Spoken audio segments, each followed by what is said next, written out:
জন্যই আমার মেয়েটাকে মারা হয়েছে, খুন করা হয়েছে তাকে। আমার মেয়েকে চুল্লিতে ঢুকিয়ে দেওয়ার পরে ওই সঞ্জীব মুখার্জির পিঠ চাপড়ে ওয়েল ডান বয় বলেছেন, সেটা আমার সামনেই। ওই গরুর গাড়ির হেডলাইটের মতন অবস্থা ওনাদের, পুরো নিশ্চিহ্ন হয়ে যাবে। তৃণমূলের পার্টি অফিস খোলার লোক থাকবে না।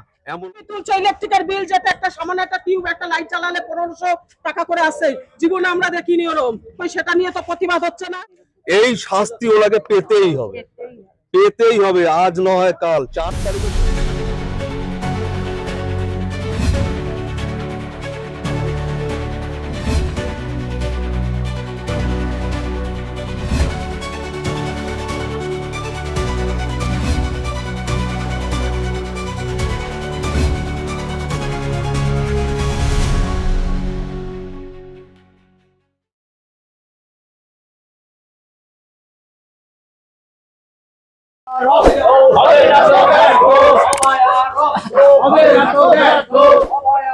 কাকিমা, বিরোধী শিবিরের প্রার্থী কতটা আশাবাদী পানিহাটি নিয়ে?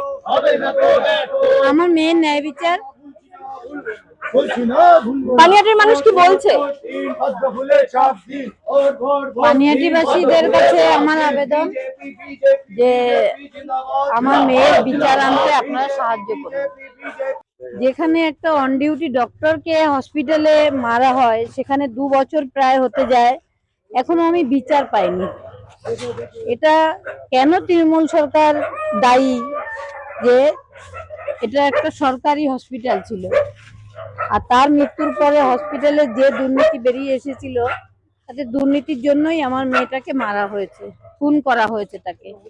তার বিচারের জায়গার জন্য আমি দৌড়ে দৌড়ে ঘুরছি। যেখানে মেয়ের বিয়ে দেব, মেয়ের এমডি কমপ্লিট হয়ে যাবে, সেখানে আমাদের এই দুরবস্থা। আমাদের একটা সোনার সংসার ভেঙে তছনছ করে দিয়েছে ওই তৃণমূল সরকার। অভয়া রক্ত হবে না তো ব্যর্থ, অভয়া রক্ত হবে না তো ব্যর্থ। ভারত মাতা কি, ভারত মাতা কি। মেয়ের বিচার পাবেন? অবশ্যই পাবো। আপনার বিরুদ্ধে যাকে প্রার্থী করা হয়েছে, তার বাবা নির্মল ঘোষ, তিনি অভয়ের মৃতদেহ পোড়াতে সবচেয়ে বেশি সাহায্য করেছিলেন। উনি তো কারো আর কি, ওনার উপর দায়িত্ব দেওয়া হয়েছিল যে এটা করতে হবে, তার জন্য উনি পুরস্কৃতও হয়েছিলেন। উনি তো এটা দায়িত্ব নিয়ে করেছেন, ওনাকে মুখ্যমন্ত্রী দায়িত্ব দিয়েছিলেন, উনি সেই দায়িত্বটা পালন করেছেন ভালোভাবে। এবং আমার মেয়েকে চুল্লিতে ঢুকিয়ে দেওয়ার পরে ওই সঞ্জীব মুখার্জির পিঠ চাপড়ে ওয়েল ডান বয় বলেছেন, সেটা আমার সামনেই। এবং 4 দিন ধরে আমাদের বাড়িটাকে ঘেরাও করে রাখা হতো সব সময়, কোনো কিছু যেন কাউকে কিছু না বলি, মিডিয়াদের যেন কিছু না বলি। এর জন্য সবসময় মানে ওনারা আমাদের বাড়ির পাহারাদার ছিলেন।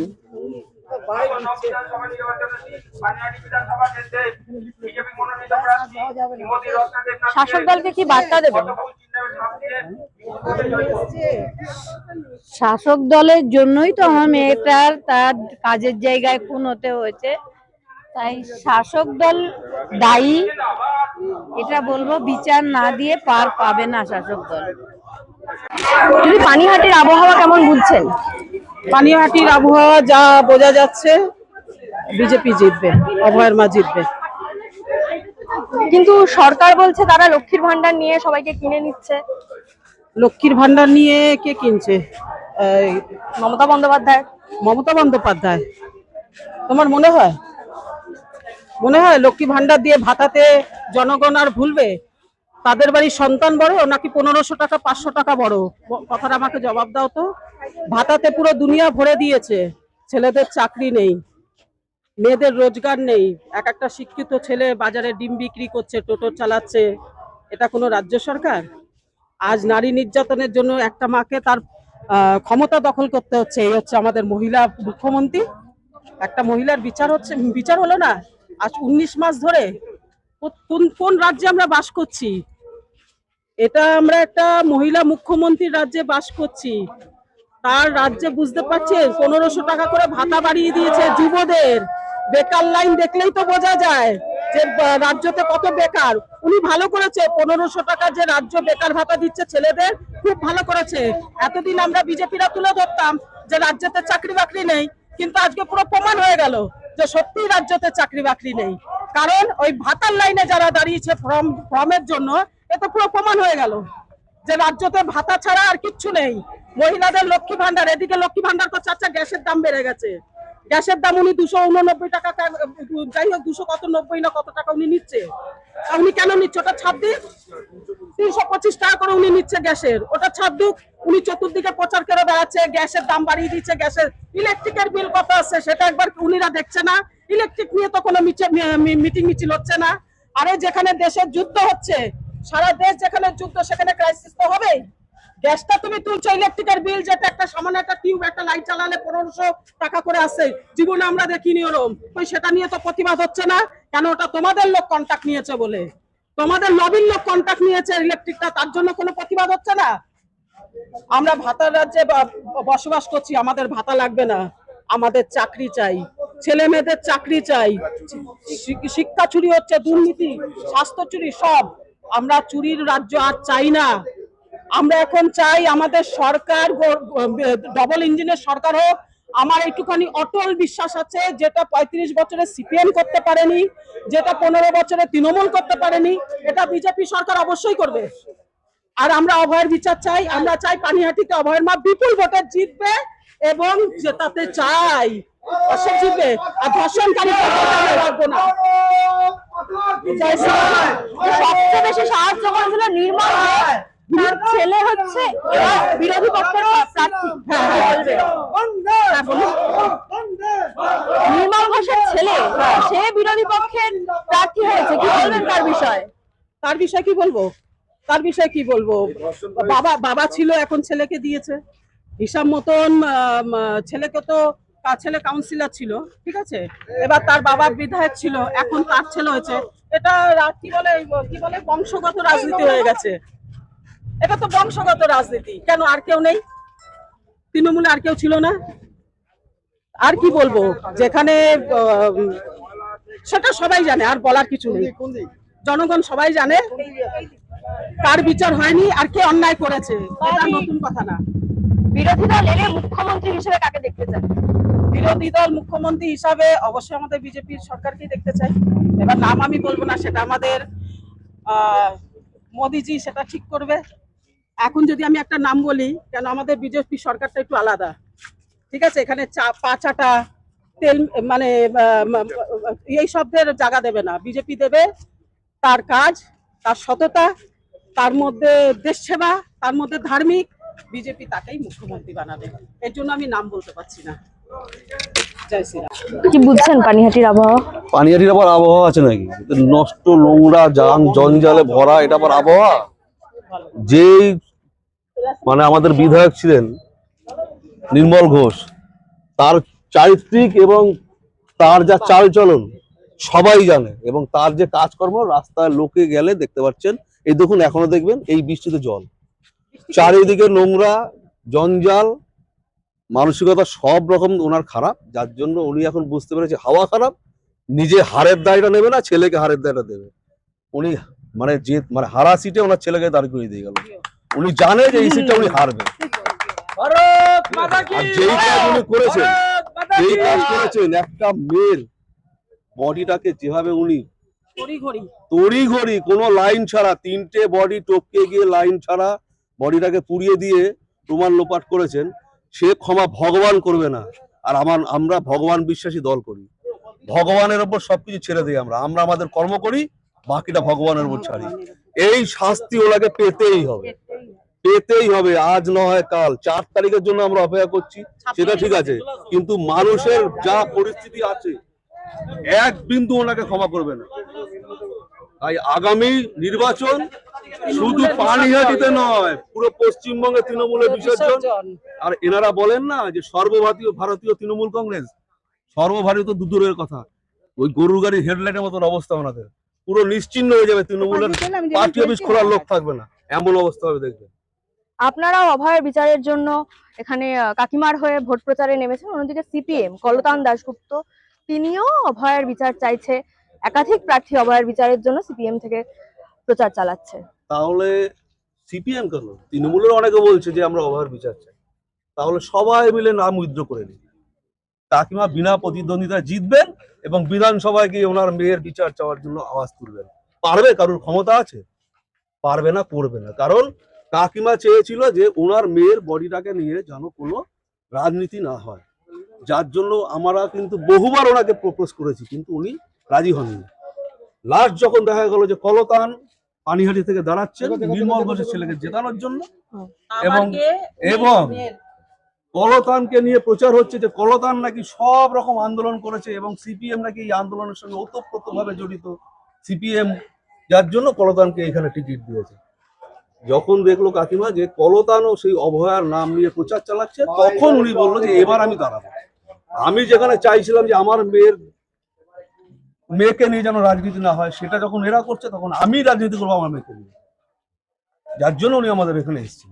কলতান দাশগুপ্ত শুধু কি ভোট কাটতেই এখানে প্রার্থী হয়েছেন তৃণমূলকে জেতানোর আরে আপনি জন্য? কলতান দাশগুপ্তর কথা বলছেন, আমি এখান থেকে চ্যালেঞ্জ দিয়ে বলছি, এইখান থেকে পানিহাটির থেকে আমি বিশ্বজিৎ নদী বলছি, পানিহাটি নয় সারা পশ্চিমবঙ্গের মধ্যে সিপিএম নিজের ক্ষমতায় একটা সিট জিতে দেখা, নিজের ক্ষমতায় সিপিএম একটা সিট জিতে দেখা। যদি বুঝবো যে একটা সিট জিতে দেখাতে পারে, তাহলে বুঝবো ওরা সংগঠন আছে, ওদের ভোট আছে। গেছে তো সেই মিমের কাছে, গেছে আইএসএফ এর কাছে, গেছে হুমায়ুন কবিরের কাছে, সব দলকে নিয়েও ভোট চাইতে গেছে। ওদের নিজের দলের কোনো ভোট নেই, শূন্য হয়ে গেছে, মহাশূন্যে চলে যাবে এবার। কি বুঝলেন, অভয়ার মাকে দেখে বাকি সাধারণ মানুষ কি এগিয়ে আসবে প্রতিবাদ করার জন্য? অবশ্যই আমাদের 100% আমরা গ্যারান্টি দিতে পারি, এবং আপনারা নিজেরাও ঘুরছেন, দেখতে পাচ্ছেন কিরকম ভাবে মা বোনেরা কেঁদে দিচ্ছে, ওনাকে জড়িয়ে ধরছে, এটা তারই উদাহরণ। পানিহাটির আবহাওয়া কি বুঝছেন? পানিহাটির মানুষ চাইছে পরিবর্তন হোক। অবশ্যই চাইছি, অবশ্যই চাইছি পরিবর্তন হোক, পরিবেশ সুন্দর হোক, ঠিক আছে? তো সবাই চাই, মানুষের সাড়াও আমরা পাচ্ছি। এই যে নির্মল ঘোষ যে সবচেয়ে বেশি সাহায্য করেছিল, তার পুত্র এবারের ক্যান্ডিডেট, কি বলবেন? কিছু বলার নেই, তার গণতান্ত্রিক অধিকার আছে, ও ওতেই পারে, ঠিক আছে? তার গণতান্ত্রিক অধিকার এবং ওনার করতেই পারেন, কিন্তু আমরা জয় নিয়ে প্রচারে নেমেছি এবং জয়ের আশা নিয়ে এগোবো। আমরা সুন্দর পরিবেশ গড়তে চাই, গড়তে পারবো, এই ভরসা আমাদের আছে। এই যে শাসক দল থেকে বলা হচ্ছে অভয় মা প্রার্থী হয়েছে, সেটা নিয়ে নানা রকম কটাক্ষ করা হচ্ছে। হ্যাঁ, উনি রাজনীতিতে এলেন কেন? আচ্ছা, রাজনীতিতে কে নেই? একটা মানুষ যদি রাজনীতি না করতো তাহলে কি ভোটার হতো? জনসাধারণ ভোটটা দেয়, তাহলে বলবো কি যে তারা রাজনীতি বোঝেন না? তারা যখন কোনো প্রার্থীকে চুজ করে নেন, ভোট দেন, তার মানে তার মধ্যে রাজনৈতিক চেতনা আছে।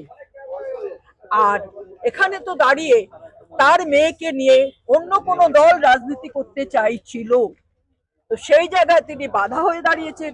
তিনি বলেছেন যখন রাজনীতিই হবে আমার মেয়েকে নিয়ে, আমার মেয়ের বিচারের জন্য আমি লড়ছি, আমি লড়বো, আমি বিজেপিকে পছন্দ করি, আমি বিজেপির হয়ে দাঁড়াবো। বিরোধী দল ক্ষমতায় এলে মুখ্যমন্ত্রী হিসেবে কাকে দেখতে চান? দেখুন, আমাদের পার্টিটা বিজেপি পার্টি, সেই জায়গায় দাঁড়িয়ে আমাদের কোনো প্রজেক্ট হয় না, যেখানে আমাদের নরেন্দ্র মোদী হচ্ছেন সবচাইতে একটা জায়গা, ভরসার জায়গা।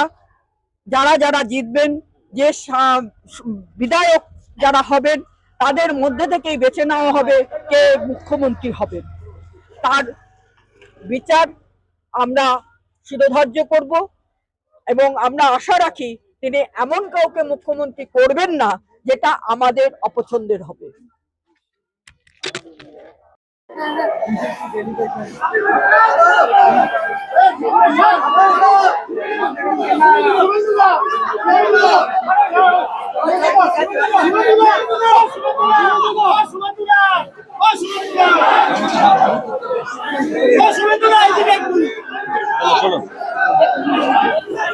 বিজেপি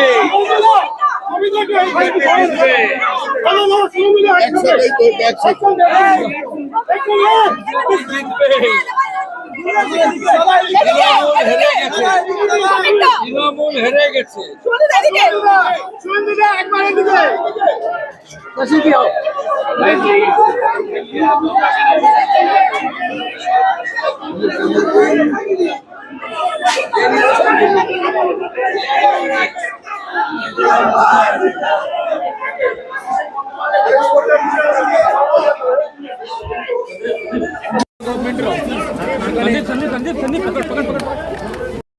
লড়াইটা রাজনৈতিক লড়াই, ব্যক্তির লড়াই না। আরে ভাই ছেড়ে ব্যবস্থার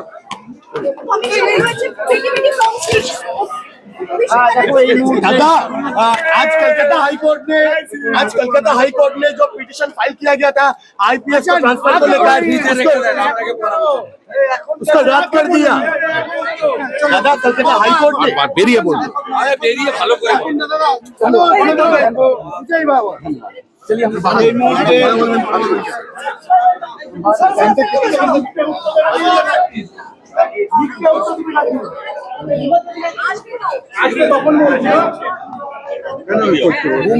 বুমটা সরাও এনে